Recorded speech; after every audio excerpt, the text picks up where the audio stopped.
Hello दोस्तों, स्वागत है आप सभी का हमारे YouTube channel short hand hospital में। Please subscribe my channel and press the bell icon. नमस्कार दोस्तों, स्वागत है हमारे YouTube channel short hand hospital में। आज हम बात करेंगे स्टेनोग्राफर्स के बारे में और शॉर्ट हैंड क्या है, किस किस डिपार्टमेंट्स में स्टेनोग्राफर होते हैं, इसका क्वालिफिकेशंस क्या है, एग्जाम स्टेज क्या है और सिलेबस इसके क्या क्या है। सबसे पहले हम बात करते हैं शॉर्ट हैंड क्या है। शॉर्ट हैंड एक सामान्य लेखन को उच्च गति लेखन में लिखने को ही शॉर्ट हैंड कहते हैं।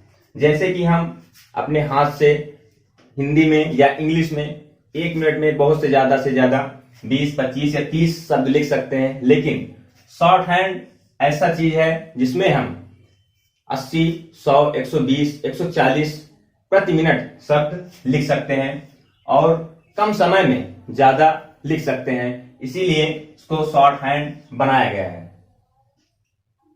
अब बात करते हैं डिपार्टमेंट्स की। किस किस डिपार्टमेंट्स में स्टेनोग्राफर्स होते हैं। सबसे पहले बात करेंगे एसएससी। एसएससी में ऐसे बहुत से डिपार्टमेंट्स आते हैं जो एसएससी एग्जाम कंडक्ट कराती है और अलग अलग डिपार्टमेंट्स में भेजती है। उसके बाद आता है रेलवे। रेलवे में भी स्टेनोग्राफर्स होते हैं और डिफेंस में भी स्टेनोग्राफर्स होते हैं और यूपी SSSC जो उत्तर प्रदेश अधीनस्थ चयन सेवा आयोग है, उससे भी स्टेनोग्राफर्स बनते हैं और अलग अलग डिपार्टमेंट्स में, उत्तर प्रदेश के डिपार्टमेंट्स में जाते हैं। और प्राइवेट सेक्टर में भी स्टेनोग्राफर्स होते हैं। आइए जानते हैं कि एसएससी में, रेलवे में, डिफेंस में कैसे बनते हैं, कैसे इसका प्रोसेस है, कैसे स्टेनोग्राफर्स बनते हैं। सबसे पहले बात करते हैं एसएससी की। एसएससी में क्वालिफिकेशन क्या लेता है। सबसे पहले 10+2 और minimum age 18 years to 27 years. इसमें ओबीसी, SC, ST, ओबीसी को 3 साल और SC, ST को 5 साल एज रिलैक्सेशन। इसमें क्या होता है एग्जाम में एसएससी के, सबसे पहले एक 200 नंबर का रिटन होता है, जिसमें आपको 100 marks English, 50 marks GK GS, 50 marks reasoning, ये 200 नंबर का आपका रिटन होगा। और आप जैसे रिटन में क्वालिफाई होंगे, उसके बाद आपका स्किल टेस्ट होगा। अब स्किल टेस्ट में क्या होगा, स्किल टेस्ट में शॉर्ट हैंड होगा और उसी शॉर्ट हैंड की आपको टाइपिंग करनी है। शॉर्ट हैंड में क्या होगा, शॉर्ट हैंड में आपको 80 और 100 दो ग्रुप होते हैं। एसएससी में स्टेनोग्राफर्स के लिए 2 ग्रुप्स होते हैं, एक ग्रुप होता है सी, एक ग्रुप होता है डी। अगर आप सी में क्वालिफाई हैं तो इसका मतलब डी में भी क्वालिफाई हैं, और अगर आप डी में क्वालिफाई हैं तो आपको सिर्फ डी में मौका मिलेगा स्किल देने का, और दोनों में पास हैं तो सी में क्या होता है, आपको 100 वर्ड पर मिनट, 10 मिनट्स आपको डिक्टेशन दिया जाएगा, इसका मतलब 1000 वर्ड्स आपको इसको टाइपिंग करना है। हिंदी वालों के लिए 50 मिनट, इंग्लिश वालों के लिए 45 मिनट। ये ग्रुप सी का है और ये टाइपिंग करना है। अगर हिंदी वाले यहाँ पर आप हिंदी स्टेनोग्राफर सीख रहे हैं तो आपको हिंदी में लैब में जाएंगे, वहां पे आपको स्किल टेस्ट होगा हिंदी लैब में। इंग्लिश सीख रहे हैं तो आपको इंग्लिश में लिखना होगा और उसी को आपको कंप्यूटर में आपको टाइपिंग करना है। और डी में क्या होता है, डी में 80 वर्ड पर मिनट बोला जाता है।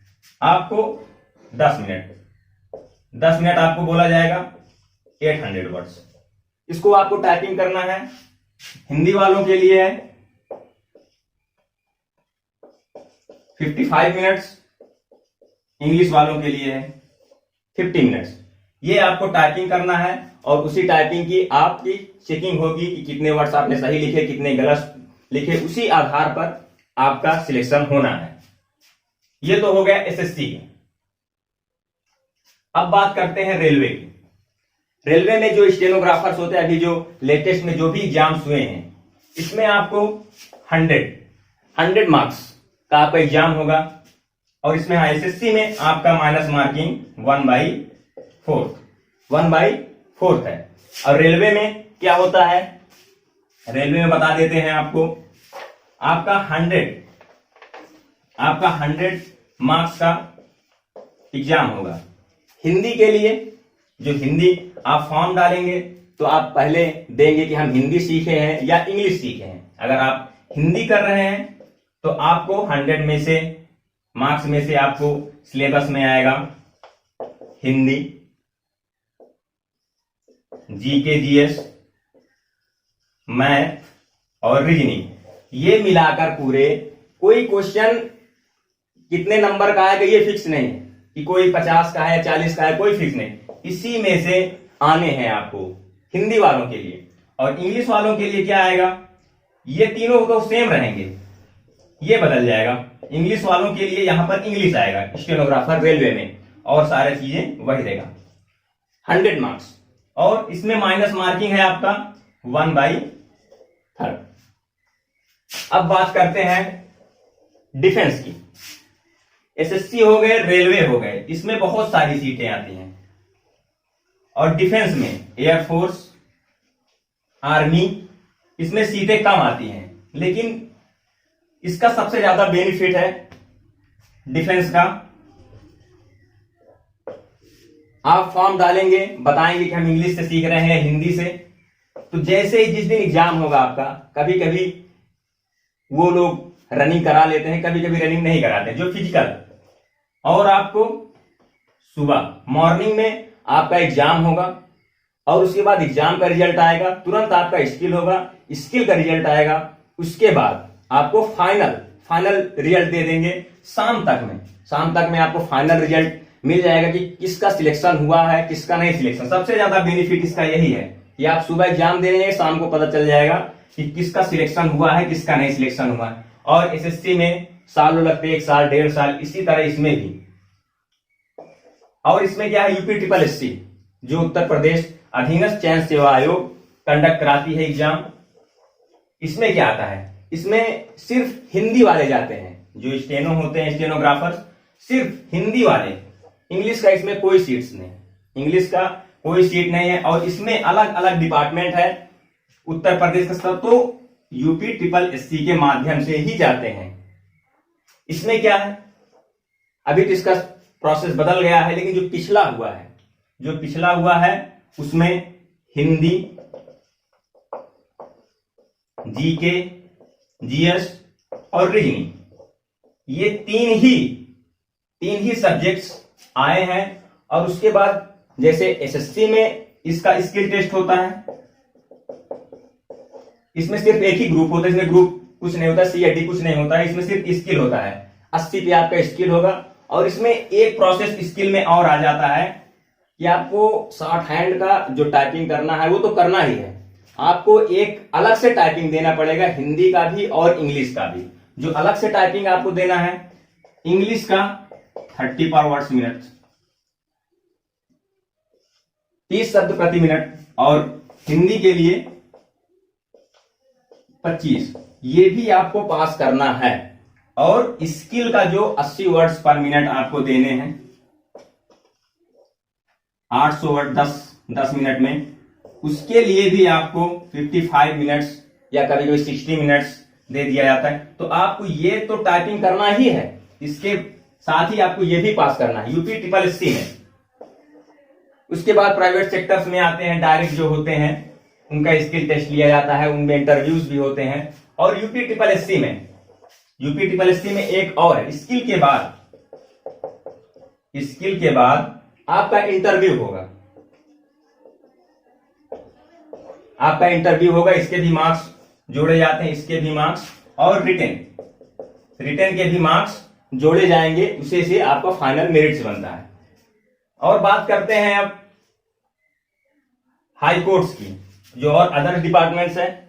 सबसे most important high court, supreme court, जितने भी हाई कोर्ट हैं, ऑल हाई कोर्ट्स।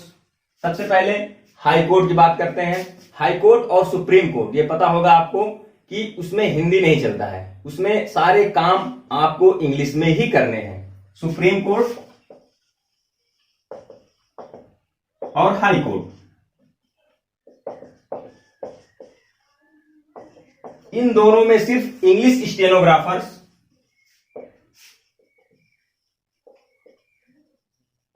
इसमें सिर्फ इंग्लिश स्टेनोग्राफर्स होते हैं, या इनको पीए, पर्सनल असिस्टेंट, इंग्लिश स्टेनोग्राफर और पीए यही होते हैं। हिंदी के कोई बच्चे इसमें नहीं जाते हैं। हाई कोर्ट और सुप्रीम कोर्ट और हाई कोर्ट में। और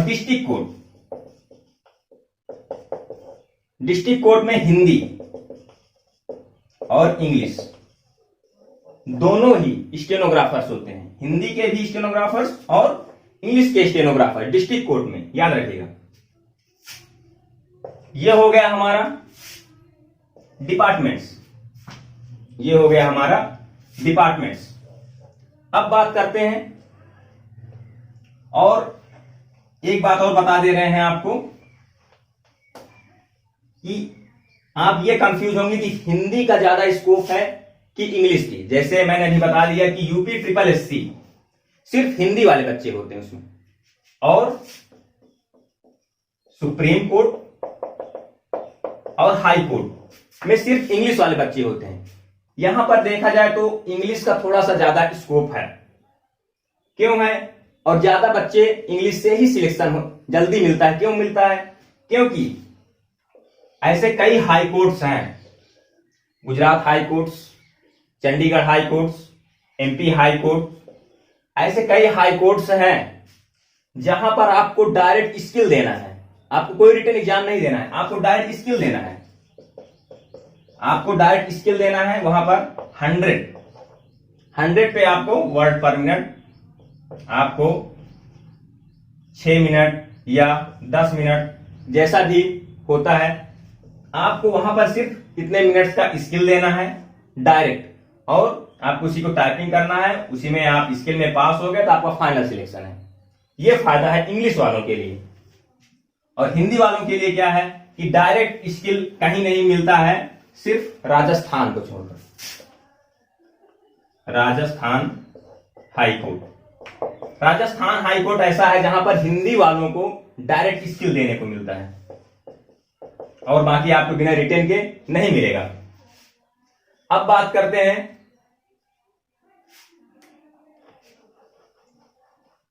क्वालिफिकेशन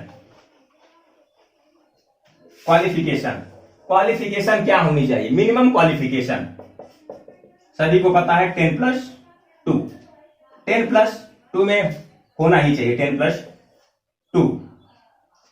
उसके बाद आपको एग्जाम के बारे में अभी लगभग जैसे जैसे था हम सब बता ही चुके हैं। और सिलेबस भी लगभग सबका बता ही दिए हैं कि इसका कौन सा सिलेबस है, क्या आता है और क्या नहीं आता है।